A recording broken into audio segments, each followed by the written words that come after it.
Imaginen una nación que pasa de ser un país agrícola empobrecido a convertirse en el exportador de petróleo más grande del mundo en solo unos años. Luego, con la misma rapidez, se desploma en una crisis económica humanitaria sin precedentes. Acompáñenme en este recorrido cautivador por un siglo de auge petrolero, corrupción política y ambiciones trágicas. Con líderes codiciosos y un pueblo sediento de justicia que aún sacuden a Venezuela hasta la médula. No se pierdan ni un solo segundo de esta trepidante aventura. Suscríbanse y activen la campanita de notificaciones para enterarse de cada nuevo video. La frontera entre Venezuela y Colombia fue escenario de un trágico episodio el 23 de febrero de 2019. Un enfrentamiento estalló cuando el líder opositor Juan Guaidó intentó ingresar ayuda humanitaria al país, desafiando al presidente Nicolás Maduro. La refriega dejó un saldo de 2 muertos y 17 heridos, al chocar militares venezolanos con una tribu indígena local. Este incidente simbolizó la grave crisis que atraviesa Venezuela, una nación que antaño fue un faro de prosperidad en la región.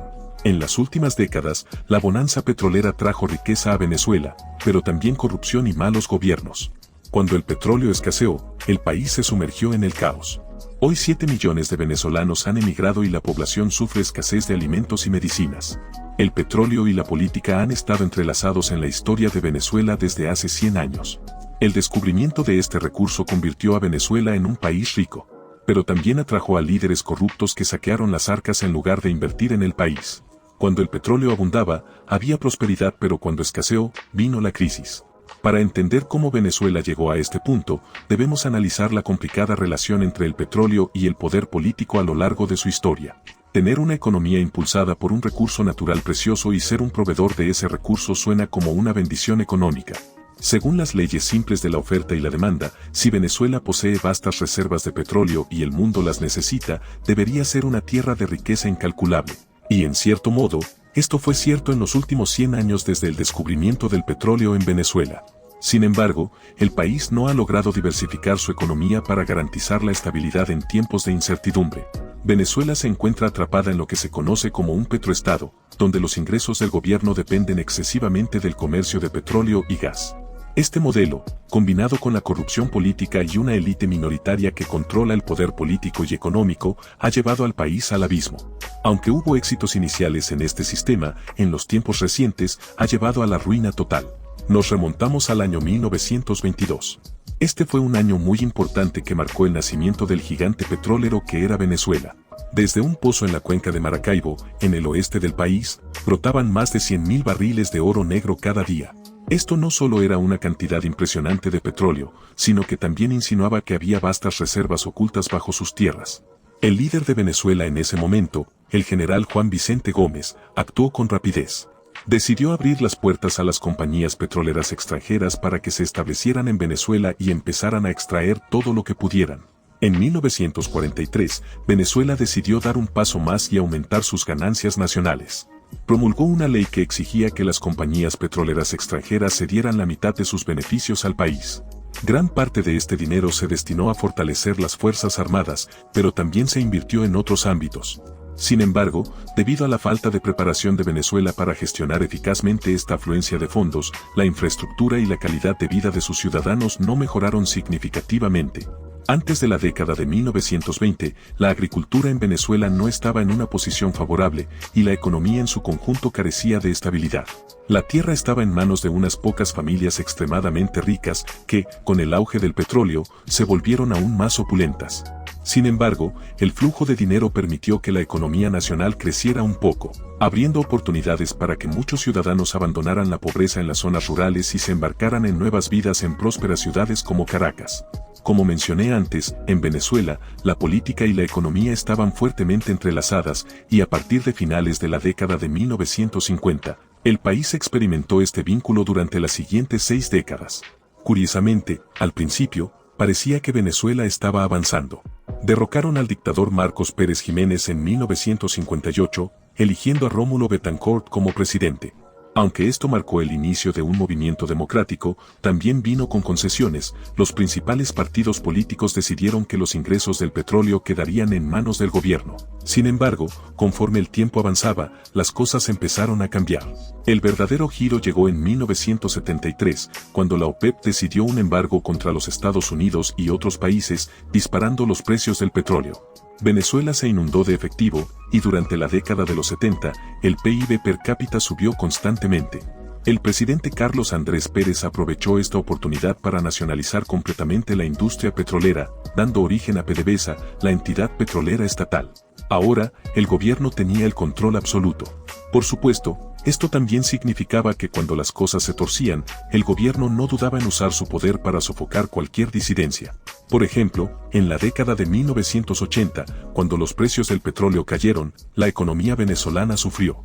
Andrés Pérez tuvo que recurrir a un rescate del FMI de 4,6 mil millones de dólares, pero a cambio, se vio obligado a aplicar medidas de austeridad que aumentaron los precios para los venezolanos y desencadenaron protestas y disturbios.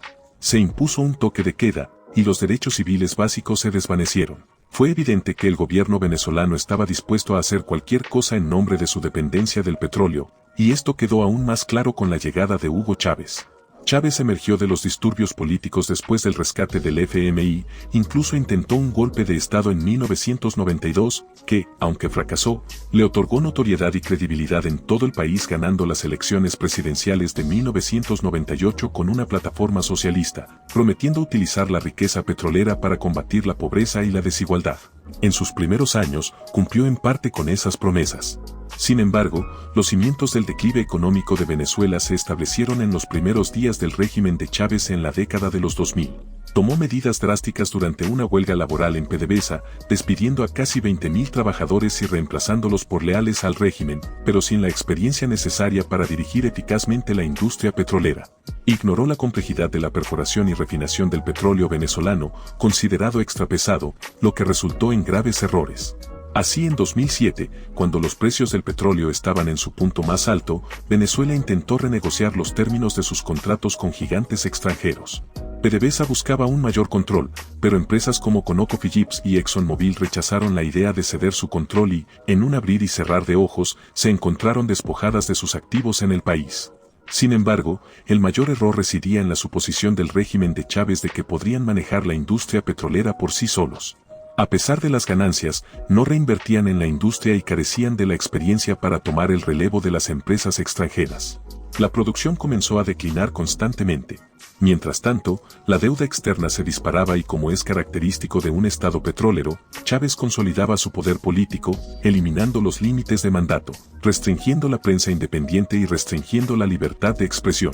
En 2013, Chávez dejó este mundo, pero su legado dejó una economía destrozada. La crisis se agravó aún más cuando los precios del petróleo comenzaron a desplomarse. Nicolás Maduro, su protegido, asumió el mando y continuó el camino de su mentor, implementando medidas que limitaban el acceso a Internet, encarcelaban a la oposición y socavaban la democracia restante. El gobierno de Nicolás Maduro ha socavado las bases de la democracia en Venezuela. Su reelección en 2018 fue cuestionada internacionalmente y muchos países reconocieron a Juan Guaidó como presidente legítimo. Desde entonces, la economía se ha derrumbado como nunca antes. La excesiva dependencia del petróleo para financiar al Estado ha llevado a una fuerte caída en la producción y el PIB, que se redujo casi 75% entre 2014 y 2021. La inflación alcanzó niveles astronómicos, llegando a 234% en 2022, agravada por la pandemia y las sanciones internacionales. Esto desencadenó una crisis humanitaria desgarradora. Aproximadamente la mitad de los 28 millones de venezolanos está atrapada en grandes dificultades. La situación se volvió aún más crítica a partir de 2023. La lección que podemos extraer es la importancia de diversificar la economía y no depender de un solo recurso. Como vimos en Venezuela, esa excesiva dependencia del petróleo, sumada a altos niveles de corrupción, puede llevar a la devastación cuando la fuente de riqueza se agota o los precios caen. Una economía diversificada, con instituciones transparentes y sólidas, habría permitido que Venezuela invirtiera parte de las ganancias petroleras para desarrollar otros sectores productivos y amortiguar la crisis. Pero la corrupción rampante, la mala gestión económica y la concentración en el petróleo hicieron al país vulnerable cuando llegó la tormenta. Este caso demuestra los riesgos de apostar todos los recursos a una sola carta, en lugar de construir instituciones fuertes e impulsar el crecimiento equilibrado. Es desgarrador presenciar cómo una nación tan rica en recursos y potencial se precipita a un abismo de desesperación. Ahora, Mientras contemplamos un futuro incierto, no podemos evitar preguntarnos, ¿creen que Venezuela se recuperará de este abismo? Déjenme sus pensamientos en la sección de comentarios. Y recuerden suscribirse para más contenido como este. No olvides activar la campanita para no perderte ninguno de los próximos videos. Hasta la próxima.